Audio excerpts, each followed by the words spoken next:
पिछले साल नववर्ष की शोभा यात्रा के दौरान करौली में जो कुछ हुआ, क्या आप लोग उसको भूल सकते हैं क्या? जरा माताएं बहनें बताएं, क्या इसको भूल सकते हैं क्या? जरा उस तरफ जो लोग दूर दूर बैठे बताएं, भूल सकते हैं क्या? क्या इसे भूल सकते हैं क्या? आप सब लोग बताइए, क्या इसको भूल सकते हैं क्या?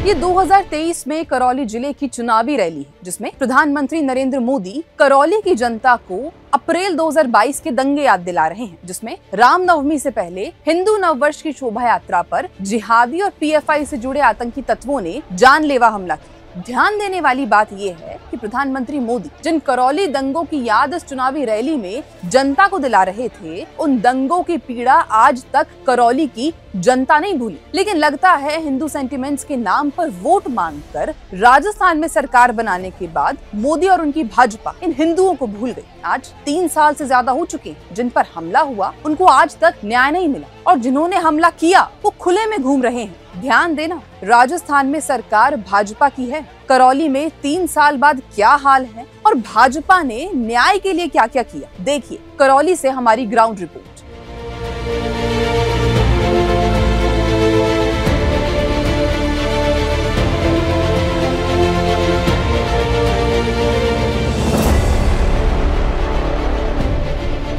आज से लगभग 1.5 साल पहले जब प्रदेश में भाजपा की सरकार आई तो नारा दिया कि नहीं सहेगा राजस्थान। जनता को लगा कि अब न्याय होगा, अपराधियों को दंड मिलेगा, लेकिन ऐसा कुछ हुआ नहीं।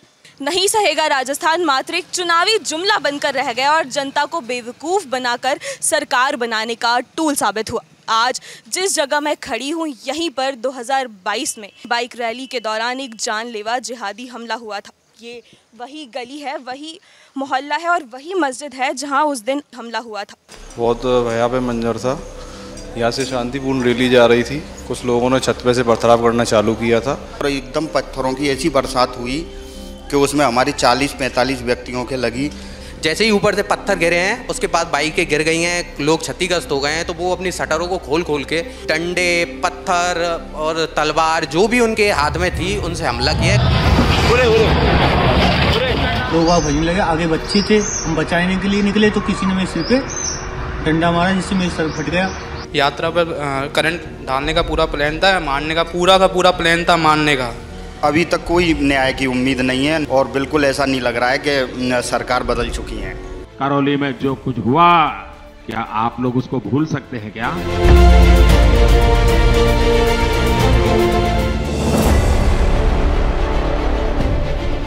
घटना हुई थी उस दिन के फोटोज और वीडियोस आज भी सबूत के तौर पर मौजूद है। स्थानीय लोग बताते हैं कि जिन लोगों ने हमला किया वो उन्हें बखूबी पहचानते हैं, क्योंकि ये वही लोग हैं पत्थर फेंकने वाले जिनके साथ इनका बचपन बीता था।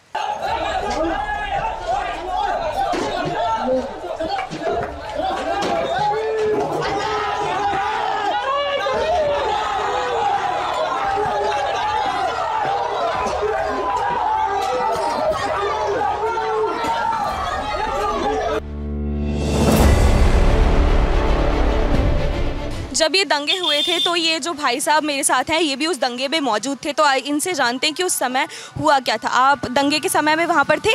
उस दिन मैं फूटाकोट चौराहे पे आया। उस दिन ये यात्रा जा रही थी, शांतिप्रिय यात्रा जा रही थी, राम यात्रा थी 2 अप्रैल की। शांतिपूर्वक थी? शांतिपूर्वक जा रही, राम जी के भजन गाने चलते जा रहे थे, उसमें आराम से मतलब हमारे बच्चा पूरी यात्रा सब निकल रही थी। उसके बाद में क्या है कि फूटाकोट में इनका यात्री का स्वागत करा था, यात्रा का पूरा का। तो वहाँ पे मेरे भाइयों ने, छोटे ने और मैंने कहा था कि यार देखिए होरी जी कैसे मर रही है नीचे। सम्मी बना था, प्रहलाद व्यास मेरा छोटा भाई था, उन्होंने मेरे को बोला था। मैं अकेला उन पे से एक डंडा लेके यहाँ तक आया हूँ, यहाँ से ये यहाँ तक और आगे तक, यहाँ से मैं वापस हो गया हूँ। पत्थरों की वो थी, बहुत बरसात हो रही थी, बच्चों नीचे पड़े थे, बाइक पड़ी थी एन ऊपर तक, पूरी बाइक पड़ी हुई थी। एन वहाँ से एन वहाँ तक मस्जिद तक पूरी बाइक थी, कुलदीप पाल जी के मकान तक पूरी बाइक रैली यहाँ तक मैं आया हूँ। बाद में जब मेरे को मालूम हुआ है कि दंगा पत्थर फेंक दिए उन्होंने, जब मैं यहाँ से आपको यहाँ तक मैं आया हूँ, फिर मैंने देखा है हमारे ये जफर भाई ये एक तो उनके बच्चे थे, इनके मकान है, सारे ये पूरे मकान थे जो वो तो वीडियो में आ रहे हैं सब पहले ही वायरल हो चुकी है उनकी वीडियो सारी जो है अपराध इनकी जो इनने पत्थर फेंके इनकी सबकी वीडियो वायरल है मीडिया में सबकी। अकेलों में निकाल के ले गया हूँ, फिर आगे ये मंदिर है उनसे ऊंचाई पर फिर मैं गया हूँ, जब मेरे बराबर यहाँ तक पटवा जी की दुकान तक आ चुके हैं। वो पटवा जी की दुकान पे से फिर उसको लूट के भी ले गए सारी, सामने शटर बंद कर ली, फिर इधर से गंदी गाली कमेंट कोई पूरा इन्हें क्या बोल रहे थे वो? इनकी तुम्हारी अच्छी तुम पे हो जैसे कर लो और आ जाओ वापस, ऐसे कमेंट इन्हें कर गंदी गाली कर ली, जांग फटकार गए कि आ जाओ तुम आ सको।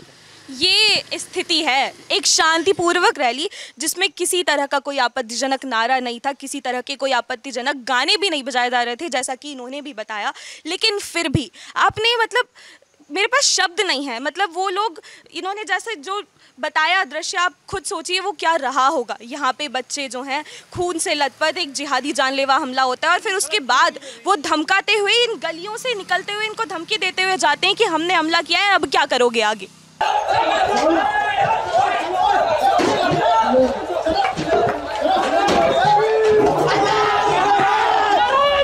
करौली में जो कुछ हुआ क्या आप लोग उसको भूल सकते हैं क्या?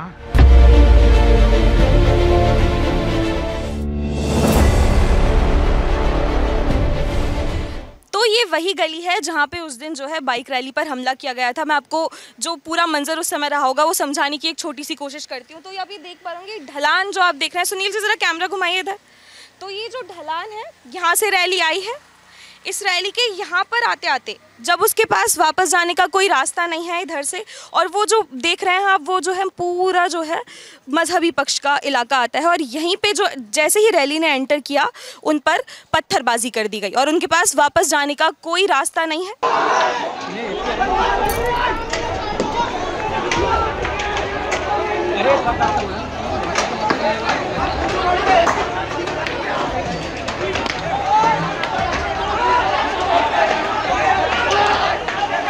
करौली में जो कुछ हुआ क्या आप लोग उसको भूल सकते हैं क्या?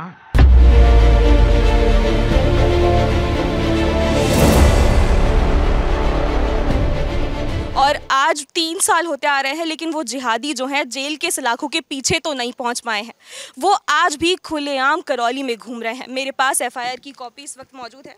शमसुद्दीन बच्चू, इमामुद्दीन हरमन, आसिफ, कुतुबुद्दीन, इकरामुद्दीन, वसीम, नदीम, सद्दाम, फरमान, मज़न, यासीन, काशिम, अजरुद्दीन, वसीम, रहमान, सुलेमान, बरखास्त, मतलूब, फिरोज़, हासिम, ये सारे नाम तो एफआईआर में दर्ज हैं, लेकिन ये सिर्फ नाम एफआईआर तक ही रह गए। इन पर कार्रवाई आज 3 साल बाद भी नहीं हुई है।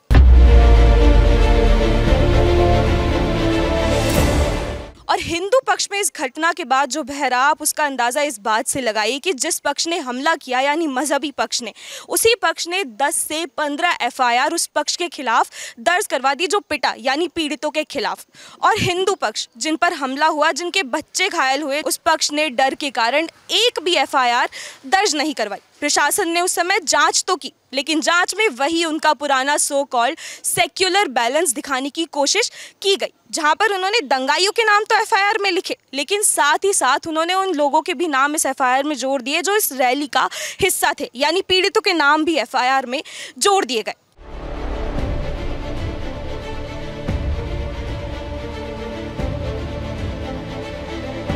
काफ़ी सारे लोग ऐसे भी थे जिनके लगी है, बेगुनाह बच्चे जिन्होंने कभी कुछ किया नहीं, अपनी तरफ से एक तू भी किसी से नहीं बोला, अब वो कम से कम ज़्यादा नहीं 40-40 दिन की जेल काट के आए हैं।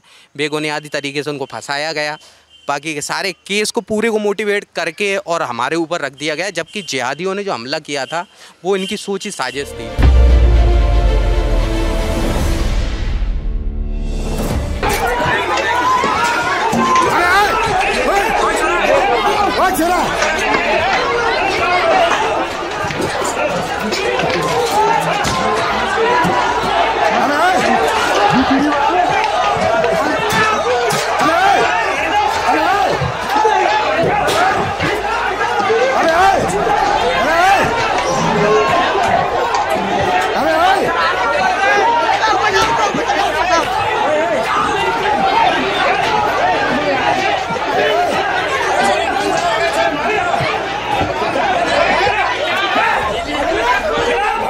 करौली में जो कुछ हुआ, क्या आप लोग उसको भूल सकते हैं क्या?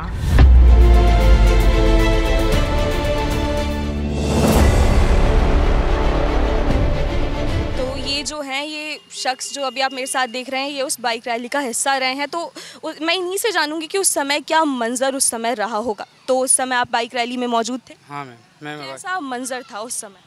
उस दिन बहुत तगड़ा मौत का मंजर था मैडम। हम आ रहे थे, जब रैली लेके आ रहे थे, हमारे 1% भी हमने कुछ अवैध कुछ बोला ना कुछ किया। हम पे फालतू में पत्थर फेंके गए थे। लेकिन जो मजहबी पक्ष है उसका दावा है कि रैली में जो है आपत्तिजनक गाने बजाए जा रहे थे, ऐसा कुछ था? कोई आपत्तिजनक गाने नहीं बजा रखे थे मैम। सब सही रैली आ रही थी हमारे पास, एकदम शांतिपूर्वक रैली आ रही थी मैम। हमारे ऊपर फालतू में पत्थर फेंके गए थे, और छोटे मोटे पत्थर नहीं है, बड़े से बड़े चीरियाँ फेंकी गई थी। बहुत बड़ी से बड़ी चीरियाँ फेंकी गई थी। हमको मारने का प्लान था मैडम। हमारा सबसे पहले करना इनका प्लान था, इनका तार तोड़ने का प्लान था। हमको ये तार तोड़ने का प्लान था इनका मैम।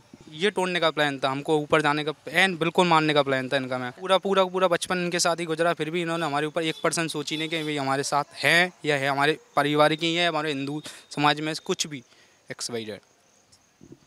तो जो मजहबी पक्ष है, FIR मैं पढ़ रही थी, उसमें दावा किया था इन लोगों ने कि रैली में जो है आपत्तिजनक गाने बजाए जा रहे थे। लेकिन जैसा इन्होंने बताया, और FIR में भी ये बात साफ लिखी है कि किसी भी तरह का कोई आपत्तिजनक नारा या फिर आपत्तिजनक गाने उस रैली में नहीं बजाए जा रहे थे। वो रैली पूरी तरह से शांतिपूर्वक निकाली जा रही थी। इस हमले का जो मास्टरमाइंड है वो है मतलूब खान। मतलूब खान जो है PFI यानी पॉपुलर फ्रंट ऑफ इंडिया का सदस्य है। ये प्रतिबंधित एक संगठन है जो 2047 तक भारत को इस्लामिक राष्ट्र बनाने के ऊपर काम कर रहा था।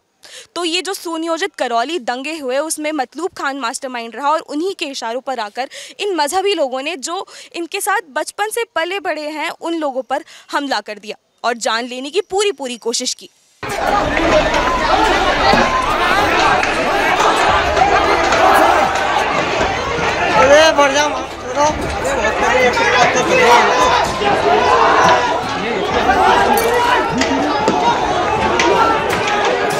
करौली में जो कुछ हुआ, क्या आप लोग उसको भूल सकते हैं क्या?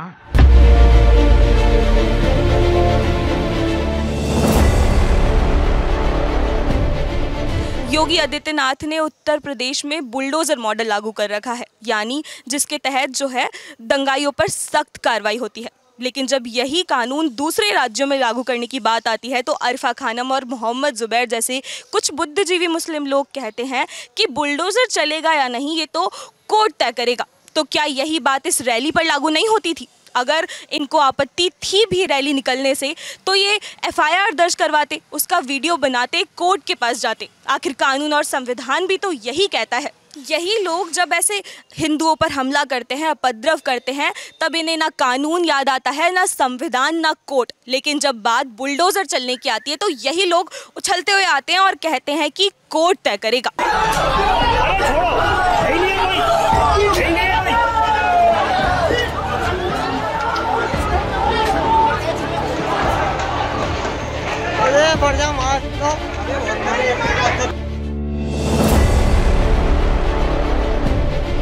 आप उस रैली में मौजूद थे, बाइक रैली पर, जब ये जिहादी हमला हुआ था? बिल्कुल मैम, मैं उसमें सबसे आगे था। जब तो जरा वो मंजर समझाइए, वो कैसा रहा? वो एक बहुत बुरा मंजर था, जिसमें बाइक रैली बहुत शांतिपूर्ण तरीके से निकल रही थी। उसमें काफ़ी DJ वगैरह भी, सारी चीज़ें भी थे। लेकिन कुछ सामाजिक तत्वों ने, जिहादियों ने अपने स्टार्टिंग से ही, जब रैली को यहाँ से आगे जाने दिया, जब रैली प्रॉपर बीच में आ गई है, तब इन्होंने जब उनके पास वापस जाने का रास्ता भी नहीं बचा। बिल्कुल भी जाने का रास्ता नहीं था, बैक होने का रास्ता नहीं था, क्योंकि बाइकें एक दूसरे से अड़ के बिल्कुल बाजू में चल रही थी, तो स्पेस भी नहीं था भागने के लिए। तब इन लोगों ने मौका देख के और अपनी छतों से इतनी बड़ी पट्टियाँ हैं, कम से कम ज़्यादा नहीं ना, चीरियाँ होती हैं जो घर पे डालते हैं अपन, वो चीरियाँ तक सरकाई हैं। वो तो भगवान श्री राम जी की कृपा रही हम पे, जो हमारी कोई ज़्यादा क्षति नहीं हुई। कुछ लोगों में चाकू से घोपी भी किए इन्होंने, तलवारें। इन लोगों का पूरा षड्यंत्र, सोचा समझा षड्यंत्र था। अपनी दुकानों में बंदे अंदर घुसेड़ रखे थे इन्होंने। कम से कम एक दुकान में 30 आदमी जिनके पास तलवार, धारदार हथियार थे, उन्होंने डायरेक्ट आक्रमण किया है। जैसे ही ऊपर से पत्थर गिरे हैं, उसके बाद बाइकें गिर गई हैं, लोग क्षतिग्रस्त हो गए हैं, तो वो अपनी शटरों को खोल के और डायरेक्ट अटैक किया है उन लोगों ने।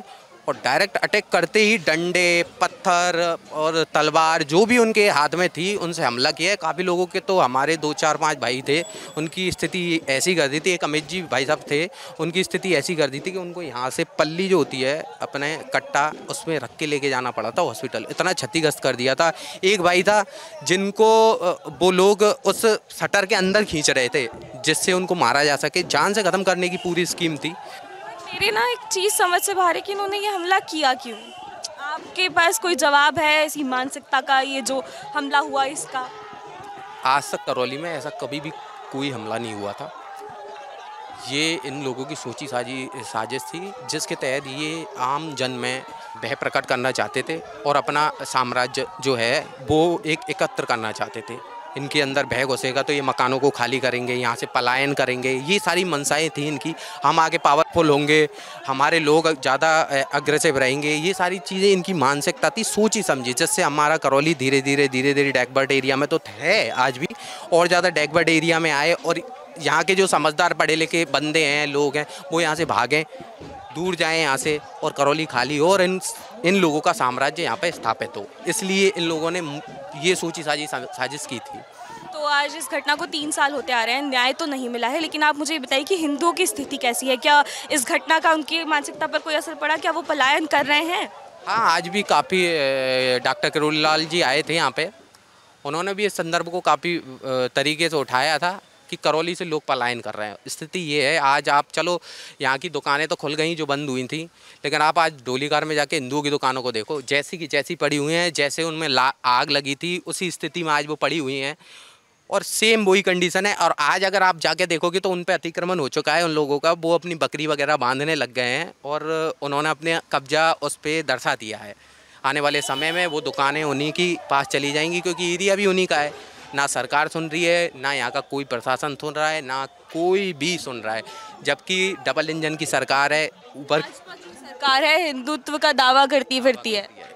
ये दावे यहाँ पे जाके खोखले हो जाते हैं। इस 2 अप्रैल की घटना पे जाके सभी मौन हैं, आज तक कभी किसी ने कुछ नहीं बोला। हमारे मुख्यमंत्री जी, सबसे बड़ी बात तो ये है कि करौली का जो व्यक्तिगत चुनाव जो लड़ा गया था विधायक का, वो माननीय प्रधानमंत्री जी ने अपने पांडाल से अपने ऊपर वहाँ खड़े होके उन्होंने स्पीच दिया था कि 2 तारीख के दंगों के गुनहगारों को छोड़ा नहीं जाएगा। करौली में जो कुछ हुआ, क्या आप लोग उसको भूल सकते हैं क्या?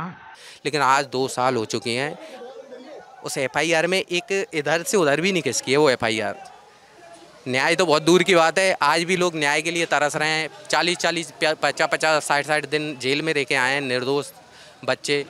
आज वो डेली पेशियों पे जा रहे हैं, सब कुछ कर रहे हैं, लेकिन किसी को कोई फर्क नहीं पड़ता है। सभी नेता सभी चुप हैं, सभी जो भी हमारे सामाजिक संगठन है वो भी चुप हैं इस 2 अप्रैल पे। और मैं तो सभी से गुजारिश यही करना चाहूँगा कि इस 2 अप्रैल की घटना को आप संदर्भ में लें और इन जो बेगुनाह हैं उनको न्याय मिले और जो जिहादी आज भी खुली मानसिकता से डोल रहे हैं ना, उनको सज़ा मिले, बस यही है। तो यहाँ पे 2 बातें मेरे समझ आई। एक तो जो इनकी जिहादी मानसिकता, जो लोग ये कहते रहते ना कि बुद्धिजीवी मुस्लिम, एक बार इस बात को सुन ले। करौली में जो उनकी साजिश चली पलायन की, और इसका असर भी कहीं ना कहीं हिंदू मानसिकता पर देखने को मिला। एक बार आप खुद सुन ले इस बयान को उनके। और जो भाजपा सरकार बार बार ये हिंदुत्व का नारा लेकर जुमले लगाती फिरती है, क्या उसको याद नहीं आ रहा कि 2022 में यहाँ पे भी ऐसा कुछ हुआ था? 3 साल होते आ रहे हैं, जो चुनाव व्यक्तिगत लड़े गए थे, भाजपा सरकार जिन मुद्दों पर आई थी, क्या वो अपने मुद्दे भूल गई? उसको याद नहीं आ रहा कि यहाँ पे न्याय देना है?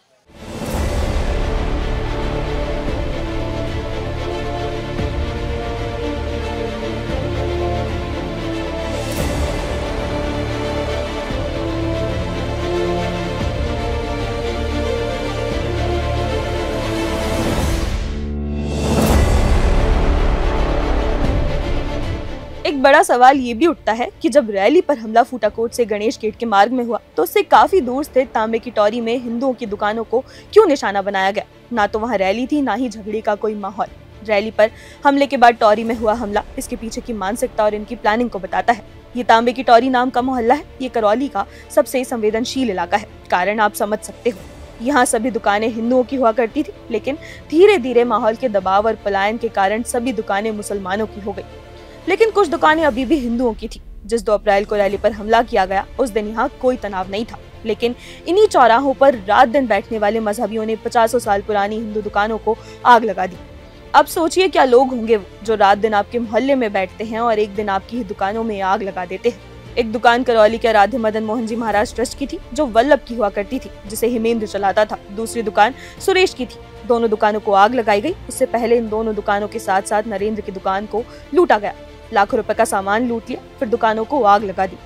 टौरी के इस चौराहे पर ढोलीखार की भीड़ तो थी ही। यहाँ पर करौली परकोटे के मासलपुर दरवाजे के बाहर चौबे के बाग से भी मजहबी भीड़ आई। ये इलाका भी कभी हिंदुओं का था, लेकिन सरकार की अनदेखियों के कारण धीरे धीरे इसकी डेमोग्राफी बदल गई।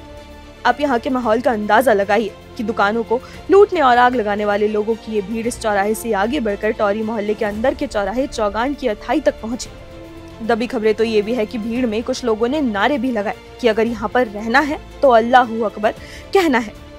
ये भरोसे को तोड़ने की ऐतिहासिक कहानी है कि रोज आंखों के सामने बैठने उठने वाले ढोलीखार के लोगों की मजहबी भीड़ ने टौरी मोहल्ले की दुकानों को लूटकर आग लगा दी और नारे लगाए। लेकिन चुनाव में हिंदू वोट पाने वाली भाजपा ने आज तक इस मोहल्ले में एक पुलिस चौकी की स्थापना जैसे कदम तो छोड़िए, नियमित पुलिस की गश्त का इंतजाम तक नहीं किया है। ना यहाँ जांच हुई, ना न्याय हुआ। कहने को भाजपा की सरकार है। करौली में जो कुछ हुआ, क्या आप लोग उसको भूल सकते हैं क्या?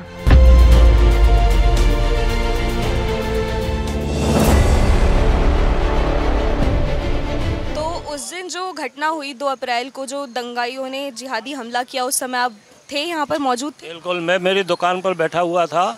इधर मेरी दुकान फूटाकोट पे है, रमेश चंद पटवा के नाम से प्रसिद्ध है। सबसे पहले किराने की दुकान और दूध की दुकान मेरी ही पड़ती है फूटाकोट पर। ये नीचे के लोग जितने भी हैं सारे मोमडन एरिया हैं। नीचे का हटवाला बाजार प्लस ये अपने खार जिसको बोलते हैं, तो इसमें सारे मोमडन से रहते हैं। मुसलमान में आपको मिलेंगे, एक तो हैं अपने लखेरे, एक है बांस वाले, एक है नाई, एक है मच्छी वाले। ये 4 बरादरियाँ हैं सर। जिन लोगों के लिए बाहर से जो लोग भी आए थे वो भी अलग थे, उन्होंने बांस वालों ने उपलब्ध कराया उनके लिए। यहाँ पे जो स्थानीय जो मुस्लिम थे वो तो थे, उनके साथ बाहर के लोग भी आए थे। बाहर के इधर के पत्थर फेंकने वालों, बरीपुर गेट के और ढोलीखार थे जो पत्थर फेंकते थे। आज के ज़माने में, आज की तारीख में पत्थर ढोलीखार और बजीपुर गेट वाले फेंकते हैं। कब भी लड़ाई होती है और पहले पत्थर फेंकते हैं। तो उस समय कैसा माहौल, क्या मंजर था जब ये हमला, जिहादी हमला? दुकान पर बैठे हुए थे तो नीचे से सैकड़ों बांस ने ले लेके, लट्ठन ने ले लेके आए और मेरी दुकान को तोड़ते हुए सारे शीशे तोड़ दिए और सारे माल को लूट के लोग गए। हाँ, ये शीशा टूटे हुए ना, ये सब माल को यहाँ से ले गए। दुकान है मेरी, गाड़ी जहाँ नहीं बनवाया, ऊपर का बनवाया, नीचे का नहीं बनवाया। ये दोनों शीशे दोबारा बन गई है। और अंदर भी आपकी दुकान में अंदर तोड़फोड़ की थी? फिर हमने शटर बंद कर दिया और हम लोग अंदर भीतर घुस गए। तो लोग ने 2-4 ने तो कही भाई इस दुकान को रहने दो, इस दुकान को रहने दो, लेकिन नहीं माने। मुझे कोई कह रहा कि अब्दुल करीम ऐसे नाम ले रहे थे, हम क्या जानते कौन है, हम तो दुकान में अंदर बैठे। अब उन्होंने बोला नाम, हमने लिखा दिए।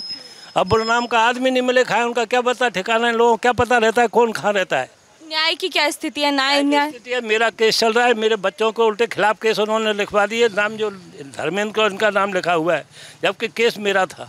मुझे एक पैसा नहीं मिला, लोगों के लिए, सबके लिए पैसे मिल गए।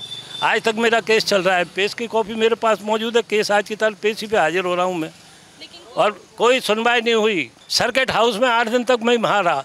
सर्किट हाउस में राज्य ने मुझे खूब विश्वास दिलाया कि आपको पैसा मिलेगा, मुआवजा मिलेगा, लेकिन आज तक कुछ नहीं हुआ। तो ये जो मेरे साथ अभी इस वक्त मौजूद हैं, ये जो उस बाइक रैली में जो है सबसे आगे रथ पर थे, और तो मैं इनसे जानूंगी कि उस दिन जो है एग्जैक्टली हुआ क्या था, कैसा मंजर था वो, उस समय क्या हुआ था? बहुत भयावह मंजर था। यहाँ से शांतिपूर्ण रैली जा रही थी। कुछ लोगों ने छत पे से पथराव करना चालू किया था और आगे जाके भी उन्होंने, लोग इकट्ठे हो गए थे। उन्होंने गड़ासी, डंडे, पथराव बहुत ज़्यादा किया था। लोगों को भगने के लिए जगह भी नहीं बची थी। यहाँ पर मतलब हर घर पर लगभग 20 या 30 लोग मतलब हर घर की छत पर थे, और उन्होंने लगातार मतलब एकदम पत्थरों की ऐसी बरसात हुई कि उसमें हमारी 40-45 व्यक्तियों के लगी। ये मदन मोहन जी का मतलब धन्यवाद मानते हैं कि कोई बड़ी कैजुअलिटी नहीं हुई, वरना बहुत बड़ी कोई घटना भी हो सकती थी, क्योंकि पत्थरों की जो साइज थी, वो बड़ी बड़ी पट्टी जो आती हैं वो मतलब वो भी गिराई गई ऊपर से। ये मेरे को पता चला कि स्थानीय लोगों ने मुझे अभी बताया कि आप और ये जो समुदाय है ये बचपन से, आपका बचपन साथ में बीता है, होली दिवाली जैसे ईद जैसे त्यौहार आप लोगों ने साथ में मनाए, तो इस तरह का हमला फिर कैसे, क्यों इन लोगों ने किया? सभी हमारे मित्र थे, सब क्लास में क्रिकेट खेलने वाली ये भी टीम थी, इनके साथ हम बहुत बहुत अधिक, ऐसा कोई भी लड़का नहीं है जिसको हम नहीं जानते हों। और जानने वालों ने ही हमला किया, और जानने वालों ने ही हमला किया था, यही सबसे ज़्यादा दुखद है। उस 2 अप्रैल से घटना से पहले से ये सब हमारे मित्र थे, लेकिन आज हमारा इनसे कोई संबंध नहीं है। लेकिन अब मेरे को आप ये बताइए कि ये जो हमला है इसके बाद से क्या हिंदुओं ने करौली से पलायन करना शुरू किया? ऐसी घटनाएं हुई जो? हाँ, कुछ घर ऐसे हैं जो बिल्कुल नज़दीक में हैं, उन्होंने यहाँ से निकलना ही मुनासिब समझा, क्योंकि जब इतनी बड़ी रैली में इतना बड़ा हमला हो सकता है पुलिस प्रशासन के सामने, तो फिर उन्होंने सोचा कि यहाँ हमारे पास कभी भी कोई भी घटना हो सकती है, तो उन्होंने निकलना भी मुनासिब समझा। 2-3 घर हैं जो निकल चुके हैं यहाँ से। तो जिस समय ये हमला हुआ था उस समय तो कांग्रेस की सरकार थी, लेकिन फिर बाद में चुनाव हुए और चुनाव के बाद भाजपा की सरकार आई, तो उसके बाद जो न्याय की स्थिति है कांग्रेस सरकार में तो नहीं मिला था, तो भाजपा की सरकार में भी न्याय अभी तक भी नहीं मिला? अभी तक कोई न्याय की उम्मीद नहीं है, ना कोई ऐसा जनप्रतिनिधि है जिसने इस मामले को ऐसे उठाया हो, और बिल्कुल ऐसा नहीं लग रहा है कि सरकार बदल चुकी हैं, और बिल्कुल ऐसा नहीं लग रहा है कि सरकार बदल चुकी हैं। करौली में जो कुछ हुआ, क्या आप लोग उसको भूल सकते हैं क्या?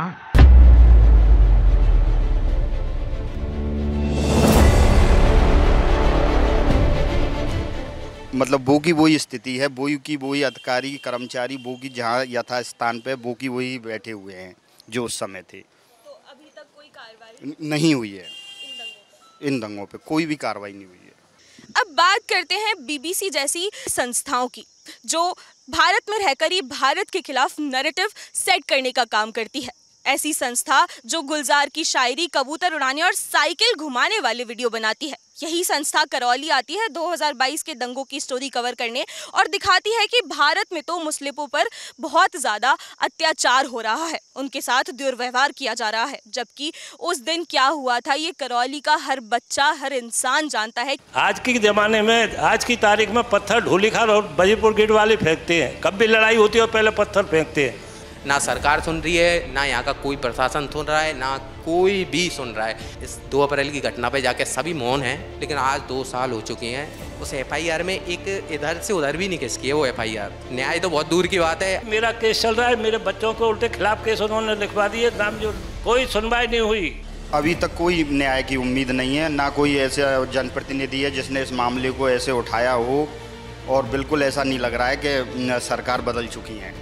सरकार ने कोई अभी तक भेजा है ऐसा आदमी जो पूछ सके कि भाई क्या हुआ है इनके साथ, एक बार पता तो लगा के आओ। अभी तक तो कुछ भी नहीं हुआ, ये मान लो। आज 3 साल हो गए, 1% हमको न्याय नहीं मिला। पूरा प्रशासन मिला हुआ है, पूरा पॉलिटिक्स मिला हुआ है, हमको न्याय चाहिए। इसके लिए हमें क्या करना पड़ेगा ये बताओ।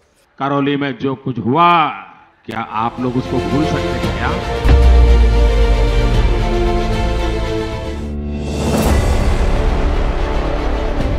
भाजपा ने तो नैरेटिव दिया था ना हिंदुत्व का, नहीं सहेगा राजस्थान का नारा लगाते हुए आई थी, तो कहाँ है न्याय? आज तक क्यों 2022 के दंगों की चार्जशीट तक पेश नहीं हुई, एक चालान तक पेश नहीं हुआ? और बात करते हैं न्याय की, ऐसे देंगे न्याय? 3 साल होते आ रहे हैं उस घटना को, लेकिन सरकार ने उस पर कोई सुध नहीं ली है। मतलब किस तरह का न्याय? या फिर हम मान ले कि भाजपा सरकार भी झूठे वादे करती है और जब सत्ता में आती है तो अपने वादे भूल जाती है, हिंदुओं को भी भूल जाती है और पीड़ितों को भी और न्याय को भी। करौली में जो कुछ हुआ, क्या आप लोग उसको भूल सकते हैं क्या?